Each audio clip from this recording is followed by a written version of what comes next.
But I'll be at the Bucket on Saturday, so that should be fun. Oh, that will it actually I think it is going to be a little more I it's a week ago I'm picking Purdue all day and twice on Sunday. Now you know what? It's a bucket game, first of all, so that changes things. Now Indiana's found a little something that makes them problematic. Right. And it actually, even though they are one dimensional, they're not one dimensional in that one dimension, at least. Whereas before they were one dimensional in the passing game, pretty much.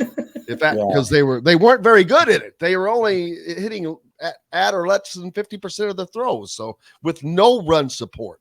So now at least they got the running game going. My question to you is, this is Dexter Williams was the fourth selection. Right.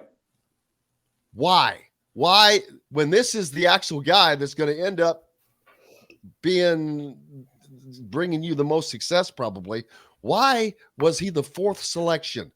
And there's been a lot of talk about him prior anyway, about his potential, but yet he was the fourth pick. Why was he the fourth selection? I think the staff makes decisions ahead of time, and it gets into their mind, and that's how they see it going through. But Tom Brady started out as a backup. So I'm just saying, these coaches, we think they know everything, and they don't know squat. And now you tell me, is Dexter Williams the guy next year?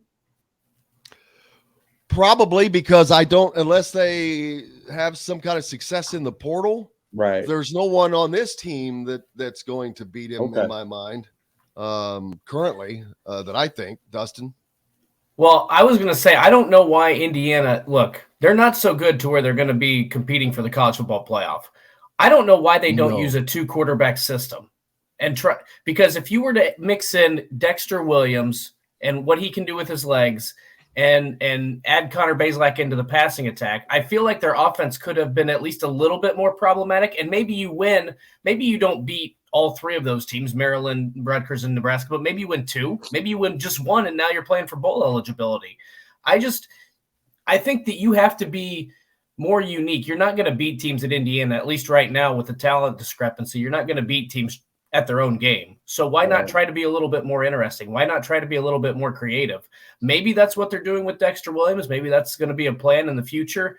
After a certain point, I didn't know why they kept, running into the same brick wall, because it felt like you need to try something different, because you can't run the ball. You don't throw the ball very well. At least try something different. So they found a little spark over the weekend. I'm interested to see what it means on Saturday in the Old Oaken Bucket Game, because they can potentially, if Nebraska upsets Iowa, they could spoil Purdue's Big Ten West hopes.